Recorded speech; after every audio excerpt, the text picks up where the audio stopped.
Hey, howdy y'all, it's Angie at Whiskey Woman Whisk. Welcome. I am going to make some cookies. I mentioned it the other day in my collaboration cookie video, but I just didn't quite get to it. So I take every opportunity to stop and talk and see how that new grandbaby's doing. So I do want to make these. We're going to make browned butter bourbon spiced cookies. Sounds like a lot, but these are so super easy. They are simple yet full of flavor, not over the top, not overpowering in spices. Just a really nice basic cookie, you know what I mean? So, I mean, we love those elaborate ones with all the flavors and everything, but sometimes you just want something nice and simple. So, and these are super easy and quick to put together. So if you need them in a pinch, and y'all know me, I'm gonna make extra and freeze the dough in little balls so I can pull them out whenever I need them. So if you want to go ahead and make ahead, get them in the freezer, then all you have to do is bake them the day that you need them. So let's get to this recipe, y'all. Okay, first thing we want 3 sticks or 1.5 cups of butter. And I've got my temperature in my skillet, medium high. Just keep an eye on it. We don't want to burn the butter. We just want to get those nice golden bits in our browned butter. It just gets so rich with flavor. I love brown butter recipes. So we're going to go ahead and do this first because we do want it to cool after it gets brown before we add it to our other ingredients. So I'm just going to get this melting and then we're going to let it brown. I'll kind of show y'all what that looks like here in a minute.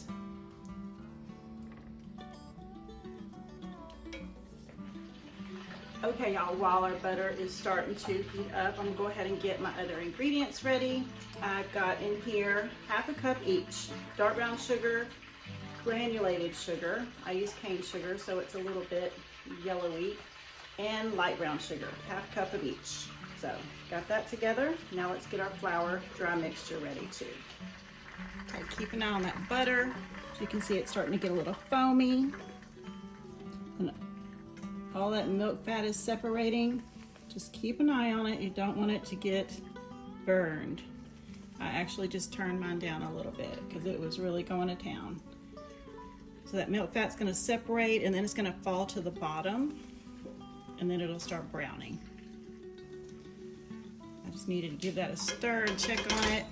Turn the temperature down a little bit. Alrighty, dry ingredients. Let's get to it. We need 1.5 baking soda to our flour. I have 2.5 cups of flour in here. We're doing 1.5 baking soda.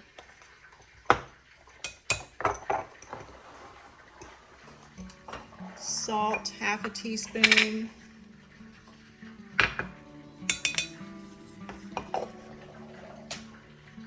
Cinnamon, we want just 1/4 teaspoon. Like I said, these are great. They're just got just enough spice to give it some flavor, but they're not over the top like a lot of our molasses and spicy cookies are. That's what I love about this one. 1/4 teaspoon of course, you can add more spice if you prefer it. 1/4 teaspoon of allspice. 1/4 teaspoon of nutmeg.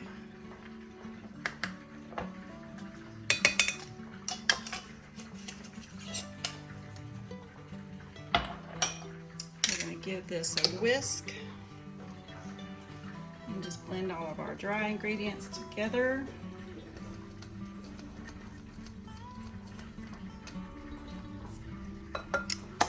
And we're going to get our bourbon and vanilla ready.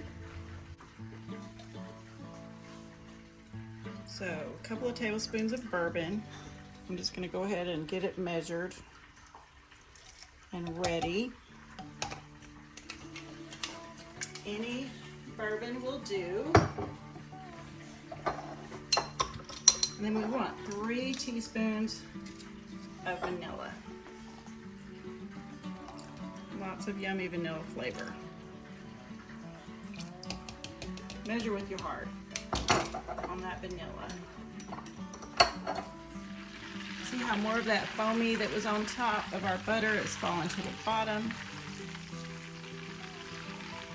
Just keep checking it, move it around a little so those bits that have fallen to the bottom don't burn. Starting to get a real nutty smell.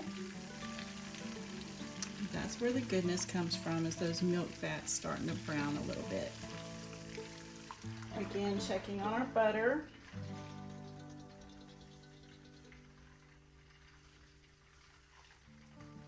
Really keep an eye on it.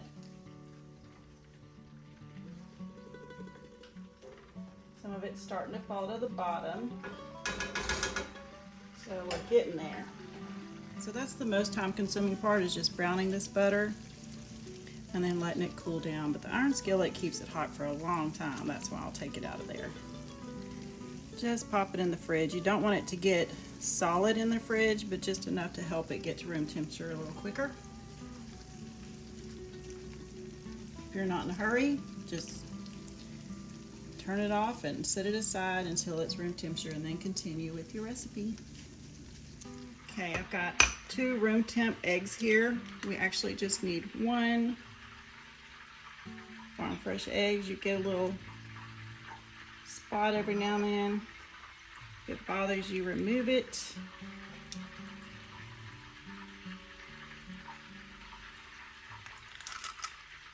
And then I also need, I'm gonna put this in with my egg and my bourbon. My vanilla and bourbon. So we also need an egg yolk. And let me just use my hands here to separate. Just a yolk, clean hands. Here we go. See that? We've got that golden, starting to get a little toasty. Now because I'm using this iron skillet, I'm turning mine off. You can let it go just a little more if you're not using iron. But I know mine's going to continue to heat just a bit. We are golden. See that? Bits.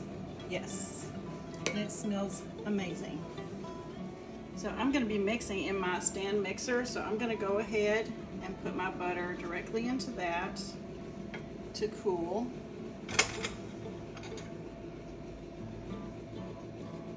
The metal alone will help it to start cooling down. But see all the golden toasted bits of milk fats in there? Yes. Make sure you scrape all of that out of your pan, because that is where this yummy flavor comes from.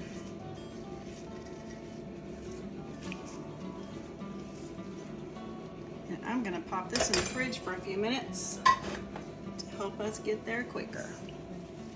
Y'all, if you have an iron skillet that just isn't quite seasoned enough and your cornbread keeps sticking, this is the perfect use for it. Animal fats are the best, and you don't want to wash this because it's just fat. So just wipe your skillet down and it's ready for the next use. It's a great opportunity to work on seasoning that skillet. And now it'll be ready for us to make cornbread tonight. Okay, y'all, let's get this put together. My butter is all cooled down. It's about room temperature, so we just gotta mix it all together and start baking. I am gonna preheat my oven to 325. And I'm gonna do a stone, so if you don't have a stone or a seasoned stone, just some parchment paper, or if you have one of those silicone mats that you use for baking cookies. So go ahead and get that together and let's get to mixing. Okay, so I'm locking in my cooled browned butter to my stand mixer. Of course, you can use a hand mixer, that works just as well. And I'm gonna use my paddle attachment. And we're gonna start mixing in all 3 of our sugars, hopefully without splashing here. And it won't get fluffy and creamy the way that your typical cookie doughs do when you're using butter and sugar.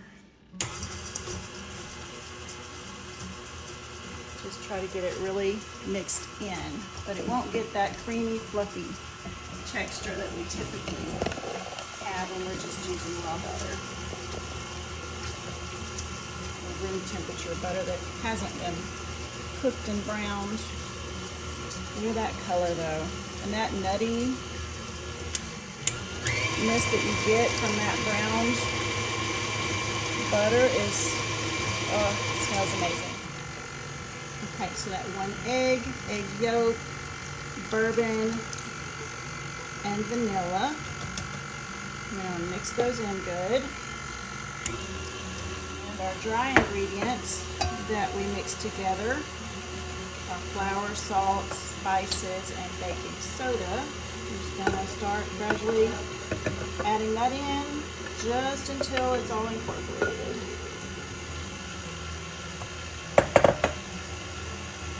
And this is a small batch, y'all, but you could totally double it if you want more. That's it. Let's start. So when it's this soft, it will spread a lot, so I'm gonna pop it in the fridge for a few minutes. Okay, y'all, my dough has firmed up a little. I only popped it in there for about 10 minutes. And my oven's preheated. I've got my stone. So we're gonna start baking some yummy cookies.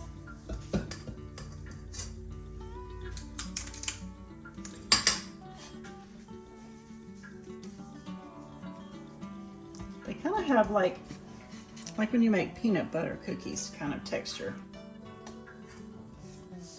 That's the best way that I can think to describe them. So I'm gonna get all these on the stone and we're gonna pop them in the oven at 325, 10-12 minutes, just until the edges start to brown just a slight bit.